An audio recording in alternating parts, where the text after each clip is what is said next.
ಎಲ್ಲರಿಗೂ ನಮಸ್ಕಾರ. ಕ್ರಿಸ್ಮಸ್ ಹತ್ರ ಬರ್ತಾ ಇದೆ ಅಂದ್ರೆ ಆಡ್ವೆಂಟ್ ಸೀಸನ್ ಅಥವಾ ಆಗಮನ ಕಾಲ ಅಂತೀವಲ್ಲ, ಅದು ಈಗಾಗ್ಲೇ ಶುರುವಾಗಿದೆ. ಅದೇ ಪ್ರಾಮಾಣಿಕವಾಗಿ ಹೇಳ್ಬೇಕಂದ್ರೆ ಈ ಸಮಯ ಹೆಚ್ಚಾಗಿ ಶಾಪಿಂಗ್, ಪಾರ್ಟಿ, ಆಮೇಲೆ ರಜೆಯ ಗಡಿಬಿಡಿ ಇದ್ರಲ್ಲೇ ಕಳೆದೋಗುತ್ತಲ್ವಾ. ಆ ಆಧ್ಯಾತ್ಮಿಕ ಸಿದ್ಧತೆ ಅಂದೋದು ಎಲ್ಲೋ ಒಂದು ಕಡೆ ಮಾತಾಗಿ ಮಾತ್ರ ಉಳಿದುಬಿಡುತ್ತೆ. ಹಾಗಾಗಿ ಇವತ್ತು ನಮ್ಮ ಉದ್ದೇಶ ಏನು ಅಂದ್ರೆ ಈ ಎಲ್ಲ ಗದ್ದಲದ ಮಧ್ಯೆ ಆಗಮನ ಕಾಲದ ನಿಜವಾದ ಅರ್ಥವನ್ನ ಅದನ್ನ ಪುನಃ ಪತ್ತೆ ಮಾಡೋಣ ಅಂತ.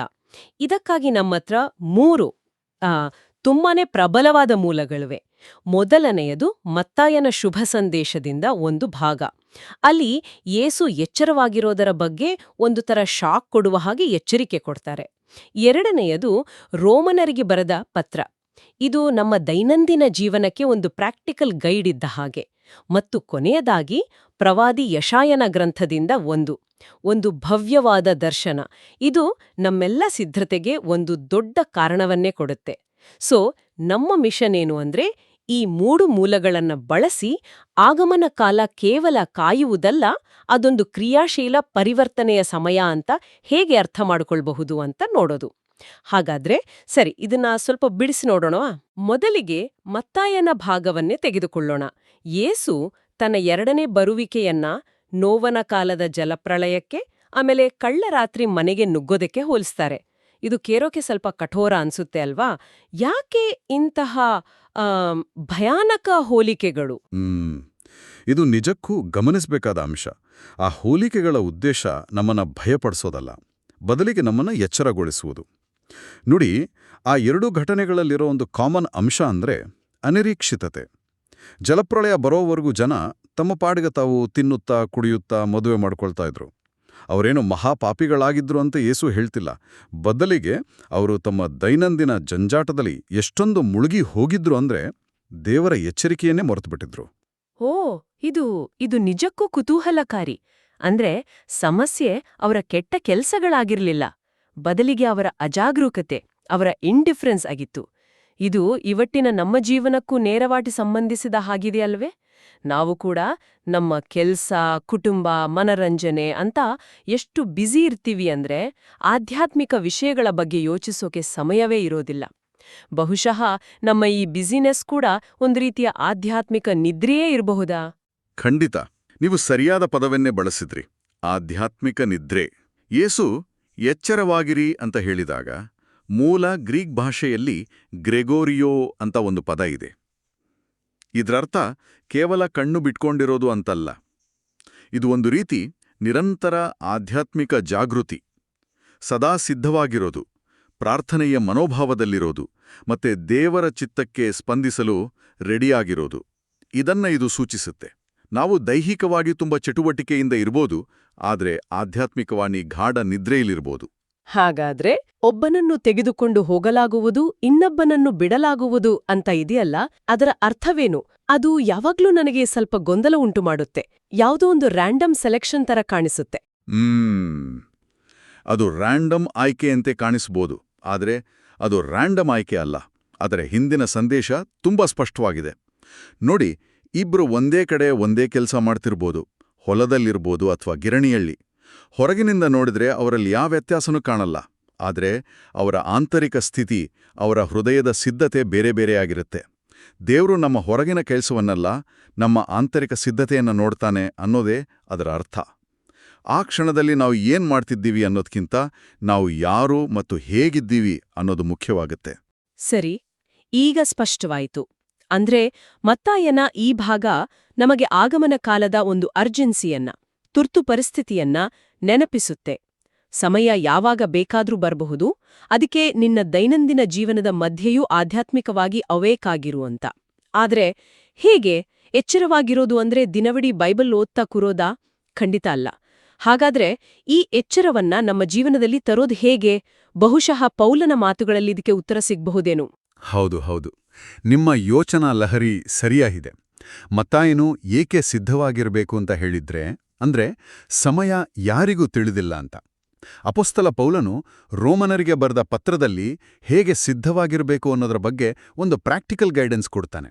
ಆತನು ಹೇಳ್ತಾನೆ, ಇರುಳು ಬಹುಮಟ್ಟಿಗೂ ಕಳೆಯಿತು, ಹಗಲು ಸಮೀಪಿಸಿತು ಅಂತ. ಇದು ಕೇವಲ ಒಂದು ಕಾವ್ಯಾತ್ಮಕ ಭಾಷೆ ಅಲ್ಲ, ಇದೊಂದು ತುಂಬಾನೇ ಶಕ್ತಿಯುತವಾದ ರೂಪಕ. ಇರುಳು ಮತ್ತು ಹಗಲು ಅಂದ್ರೆ ಅಜ್ಞಾನ ಮತ್ತು ಜ್ಞಾನ, ಪಾಪ ಮತ್ತು ನೀತಿ. ಪೌಲನ್ ಹೇಳ್ತಿರೋದು, ನಾವು ಇನ್ನೂ ಕತ್ಲೆಯಲ್ಲಿ ಬದುಕೋ ಸಮಯ ಮುಗಿತು, ಈಗ ಬೆಳಕಿಗೆ ಬರೋ ಸಮಯ ಬಂದಿದೆ ಅಂತ. ಈಗ ನಮ್ಮ ಉದ್ಧಾರವು ನಾವು ನಂಬಿಕೆ ಇಟ್ಟಾಗ ಇದ್ದುದಕ್ಕಿಂತಲೂ ಸಮೀಪವಾಗಿದೆ ಅನ್ನೋ ಮಾತು ಕೂಡ ಆ ಸಮಯದ ತುರ್ತನ್ನ ಮತ್ತಷ್ಟು ಒತ್ತಿ ಹೇಳುತ್ತೆ.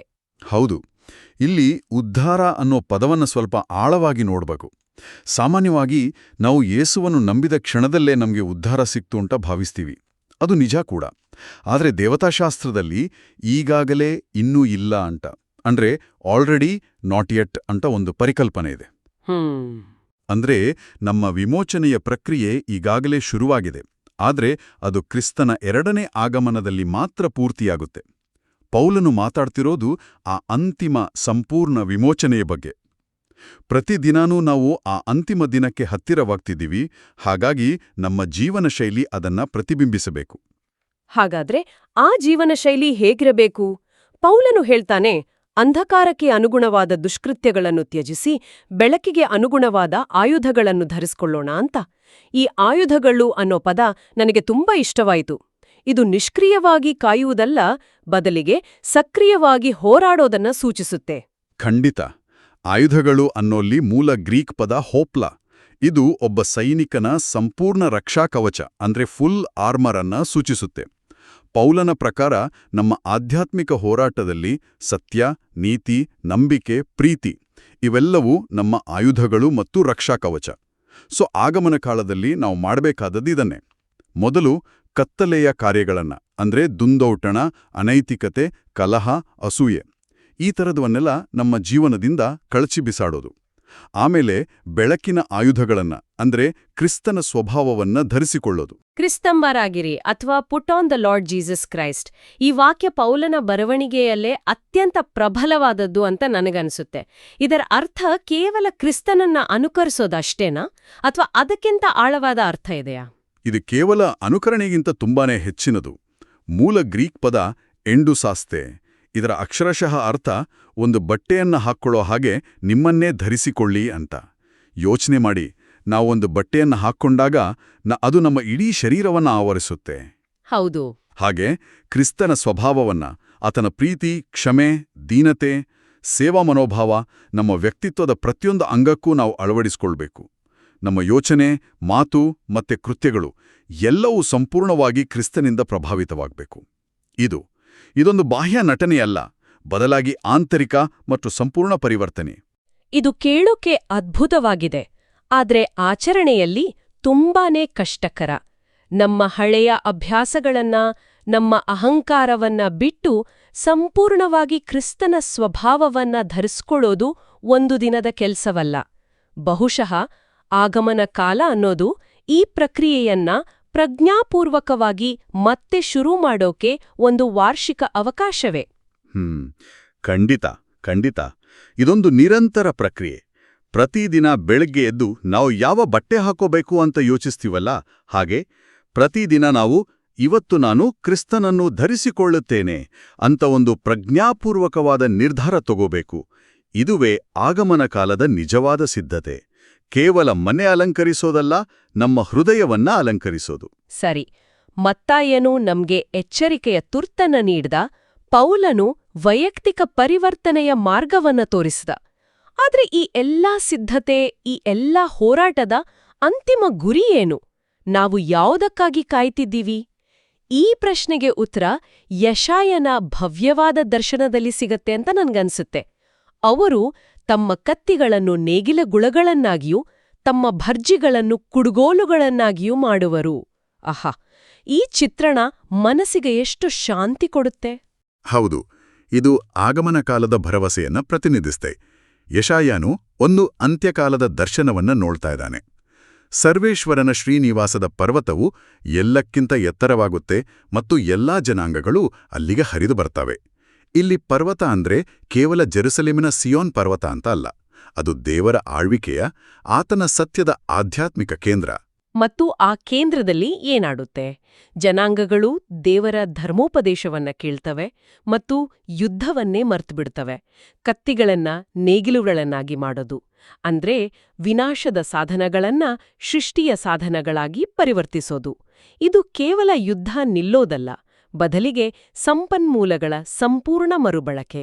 ಹೌದು, ಇದು ಪರಿಪೂರ್ಣ ಶಾಂತಿಯ ಅಂದ್ರೆ ಹೀಬ್ರೂ ಭಾಷೆಯಲ್ಲಿ ಶಾಲೋಮ್ ಅಂತಾರಲ್ಲ, ಅದರ ಚಿತ್ರಣ. ಶಾಲೋಮ್ ಅಂದ್ರೆ ಕೇವಲ ಸಂಘರ್ಷ ಇಲ್ದಿರೋದಲ್ಲ, ಅದು ಸಮಗ್ರತೆ, ನ್ಯಾಯ, ಸಮೃದ್ಧಿ, ಸೌಹಾರ್ದ್ರತೆ ಎಲ್ಲವನ್ನೂ ಒಳಗೊಂಡಿದೆ.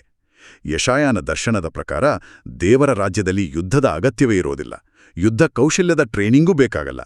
ಇದುವೇ ನಾವು ಕಾಯ್ತಿರೋ ಅಂತಿಮ ಗುರಿ. ಈ ದರ್ಶನ ಒಂದು ಕಡೆ ಬಹಳ ಭರವಸೆ ಕೊಡತ್ತೆ, ಆದ್ರೆ ಇನ್ನೊಂದು ಕಡೆ ನಮ್ಮ ಇವತ್ತಿನ ಜಗತ್ತಿನ ನೋಡಿದಾಗ ಯುದ್ಧ, ದ್ವೇಷ, ವಿಭಜನೆ ಇದೆಲ್ಲ ನೋಡಿ ಯೆಶಾಯನ ಈ ಮಾತುಗಳು ಒಂದು ಸುಂದರ ಕನಸಿನ ಹಾಗೆ, ವಾಸ್ತವಕ್ಕೆ ದೂರ ಅಂತ ಅನ್ಸುತ್ತೆ. ಈ ಭರವಸೆಯನ್ನ ನಾವು ಹತಾಶರಾಗದೆ ಹಿಡಿದಿಟ್ಕೊಳ್ಳೋದು ಹೇಗೆ? ನಿಮ್ಮ ಪ್ರಶ್ನೆ ಬಹಳ ಮುಖ್ಯವಾದದ್ದು. ಅದಕ್ಕಾಗಿಯೇ ಯೆಶಾಯನು ಆ ಭವ್ಯವಾದ ದರ್ಶನವನ್ನು ತೋರಿಸಿದ ತಕ್ಷಣ ನಮ್ಮನ್ನು ವರ್ತಮಾನಕ್ಕೆ ವಾಪಸ್ ಕರೀತಾನೆ. ಆತನು ಹೇಳ್ತಾನೆ, ಯಾಕೋಬ ವನೆತನದವರೇ, ಬನ್ನಿ ಸ್ವಾಮಿಯ ಬೆಳಕಿನಲ್ಲಿ ನಡೆಯೋಣ. ಅಂದ್ರೆ ಭವಿಷ್ಯದ ಆ ಶಾಂತಿಯುತ ರಾಜ್ಯಕ್ಕಾಗಿ ಕಾಯ್ತಾ ಸುಮ್ಮನೆ ಕೂರೋದಲ್ಲ, ಆ ರಾಜ್ಯದ ಪ್ರಜೆಗಳಾಗಿ ನಾವು ಈಗಲೇ ಬದುಕಲು ಆರಂಭಿಸಬೇಕು. ಅಂದ್ರೆ ಆ ದೊಡ್ಡ ಕತ್ತಿಗಳನ್ನ ನೇಗಿಲುಗಳನ್ನಾಗಿ ಮಾಡುವ ಪರಿವರ್ತನೆ ನಮ್ಮ ವೈಯಕ್ತಿಕ ಜೀವನದಲ್ಲಿ ಸಣ್ಣ ಪ್ರಮಾಣದಲ್ಲಿ ಶುರುವಾಗಬೇಕು. ಖಂಡಿತ. ನಮ್ಮೊಳಗಿನ ಕತ್ತಿಗಳನ್ನು ಅಂದ್ರೆ ನಮ್ಮ ಕೋಪ, ನಮ್ಮ ಕಟು ಮಾತುಗಳು, ನಮ್ಮ ತೀರ್ಪು ಮಾಡುವ ಸ್ವಭಾವ, ನಮ್ಮ ಅಸೂಯೆ ಇವುಗಳನ್ನು ನಾವು ಮೊದಲು ಗುರುತಿಸಬೇಕು. ಆಮೇಲೆ ಅವುಗಳನ್ನು ಪ್ರಜ್ಞಾಪೂರ್ವಕವಾಗಿ ನೇಗಿಲುಗಳಾಗಿ ಪರಿವರ್ತಿಸಲು ಪ್ರಯತ್ನಿಸಬೇಕು.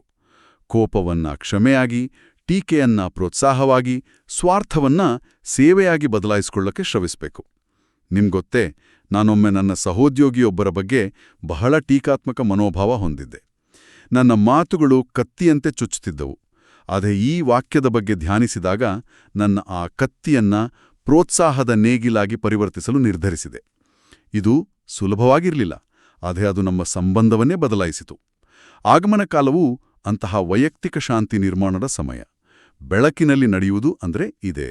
ಅದ್ಭುತವಾದ ಮಾತು. ಹಾಗಾದ್ರೆ ಇವತ್ತಿನ ನಮ್ಮ ಈ ಚರ್ಚೆ ಆಗಮನ ಕಾಲವನ್ನ ಒಂದು ಹೊಸ ದೃಷ್ಟಿಕೋನದಲ್ಲಿ ನೋಡೋಕೆ ಸಹಾಯ ಮಾಡಿದೆ. ಮತ್ತಾಯನ ಭಾಗದಿಂದ ಸಮಯದ ಅನಿಶ್ಚಿತತೆಯಿಂದಾಗಿ ನಾವು ಸದಾ ಎಚ್ಚರವಾಗಿರಬೇಕು ಅನ್ನೋ ತುರ್ತು ಅರಿವಾಯಿತು. ರೋಮನರ ಪತ್ರದಿಂದ ಆ ಎಚ್ಚರ ಅಂದ್ರೆ ಕತ್ತಲೆಯನ್ನ ತ್ಯಜಿಸಿ ಕ್ರಿಸ್ತನ ಸ್ವಭಾವವನ್ನೇ ಧರಿಸಿಕೊಂಡು ಸಿದ್ಧರಾಗುವುದು ಅನ್ನೋ ಪ್ರಾಕ್ಟಿಕಲ್ ದಾರಿ ತಿಳಿಯಿತು.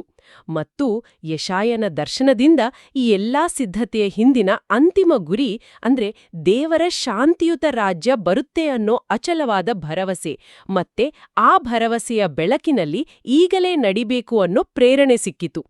ಎಚ್ಚರ, ಸಿದ್ಧತೆ ಮತ್ತು ಭರವಸೆ ಇವೇ ಆಗಮನ ಕಾಲದ 3 ಆಧಾರ ಸ್ತಂಭಗಳು. ಹೌದು. ಕೊನೆಯದಾಗಿ ಕೇಳುಗರಿಗೆ ಒಂದು ಚಿಂತನೆಯನ್ನು ಬಿಟ್ಟು ಹೋಗಲು ಇಷ್ಟಪಡುತ್ತೇನೆ. ಯೆಶಾಯನ ಕತ್ತಿಗಳನ್ನು ನೇಗಿಲುಗಳಾಗಿ ಮಾಡುವ ಕಲ್ಪನೆಯನ್ನ ನಮ್ಮ ವೈಯಕ್ತಿಕ ಜೀವನಕ್ಕೆ ಅನ್ವಯಿಸೋದಾದ್ರೆ, ಈ ಆಗಮನ ಕಾಲದಲ್ಲಿ ನಾವು ನಮ್ಮ ಜೀವನದಲ್ಲಿನ ಯಾವ ನಿರ್ದಿಷ್ಟ ಆಂತರಿಕ ಆಯುಧವನ್ನ ಒಂದು ಸೃಜನಶೀಲ ಮತ್ತು ಉಪಯುಕ್ತ ಉಪಕರಣವಾಗಿ ಪರಿವರ್ತಿಸಲು ಬಯಸುತ್ತೇವೆ. ಬಹುಶಃ ಅದು ಸಾಮಾಜಿಕ ಜಾಲತಾಣಗಳಲ್ಲಿ ಬೇರೆಯವರನ್ನು ಟೀಕಿಸಲು ಬಳಸುವ ನಮ್ಮ ಸಮಯ ಮತ್ತು ಶಕ್ತಿಯನ್ನ ಯಾರನ್ನಾದರೂ ಪ್ರೋತ್ಸಾಹಿಸಲು ಬಳಸುವುದಾಗಿರ್ಬೋದು, ಅಥವಾ ನಮ್ಮೊಳಗಿನ ಅಸೂಯೆಯ ಭರ್ಜಿಯನ್ನ ಬೇರೆಯವರ ಯಶಸ್ಸನ್ನು ಸಂಭ್ರಮಿಸುವ ಕುಡುಗೋಲಾಗಿ ಪರಿವರ್ತಿಸುವುದಾಗಿರ್ಬೋದು. ಈ ಆಗಮನ ಕಾಲ ಇಂತಹ ಒಂದು ಆಂತರಿಕ ಪರಿವರ್ತನೆಯನ್ನು ಆರಂಭಿಸಲು ದೇವರು ನಮಗೆ ನೀಡುತ್ತಿರುವ ಒಂದು ವಿಶೇಷ ಅವಕಾಶವಾಗಿರಬಹುದೇ? ಯೋಚಿಸಿ. ಪ್ರಿಯರೇ, ಈ ಚಾನೆಲ್ ಅನ್ನು ಸಬ್ಸ್ಕ್ರೈಬ್ ಮಾಡಿ ಪ್ರತಿದಿನ ದೇವರ ವಾಕ್ಯವನ್ನು ಆಲಿಸುತ್ತಾ ಅದನ್ನು ಇತರರೊಂದಿಗೆ ಹಂಚಿಕೊಳ್ಳಲು ನಮಗೆ ನೆರವಾಗಿರಿ. ಧನ್ಯವಾದಗಳು.